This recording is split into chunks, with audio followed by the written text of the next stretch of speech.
Vous allez découvrir à présent des images très surprenantes qui contrastent terriblement avec celles que l'on vient de voir. Au cœur de Damas, dans une partie de la ville acquise à Bachar al-Assad, la vie reprend son cours. On peine à se croire dans un pays en guerre. La réalité du conflit tranche avec une certaine forme d'insouciance. Un peu de douceur pour oublier la guerre. Chocolat, vanille, fraises, enrobées de cacahuètes. Chez le glacier le plus célèbre de la vieille ville, on se presse jusque tard dans la nuit. Autour de ces glaces malaxées à l'ancienne.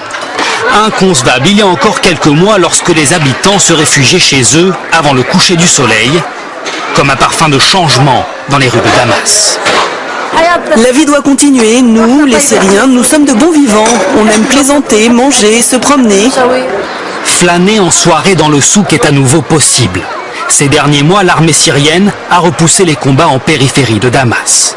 Alors, dans cette partie de la ville acquise à Bachar el-Assad, malgré l'heure tardive, c'est en famille qu'on vient faire le plein de sensations fortes dans ce parc d'attractions.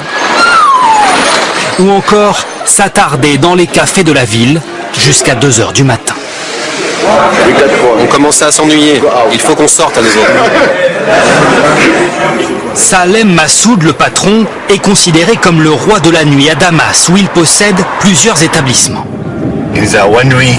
Avant, il y avait 1 ou 2 attentats par semaine. Les gens avaient peur de sortir.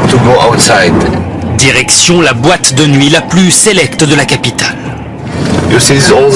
Regarde, toutes ces voitures garées là, c'est pour ma boîte. Le DJ y joue les grands tubes internationaux. Les verres se remplissent d'alcools en tout genre, mais très vite, la clientèle n'est pas très à l'aise à l'idée d'être filmée aussi insouciante dans un pays en guerre. Alors les interviews se feront à l'extérieur. La situation est tendue et délicate dans notre pays. Alors il faut qu'on se change les idées, qu'on retrouve un peu de joie de vivre. Vous songez parfois ici aux gens qui meurent à Alep en ce moment même? Bien sûr, bien sûr. Si vous croyez qu'on est heureux, vous vous trompez. On n'est pas heureux, on essaie juste de se sentir encore en vie.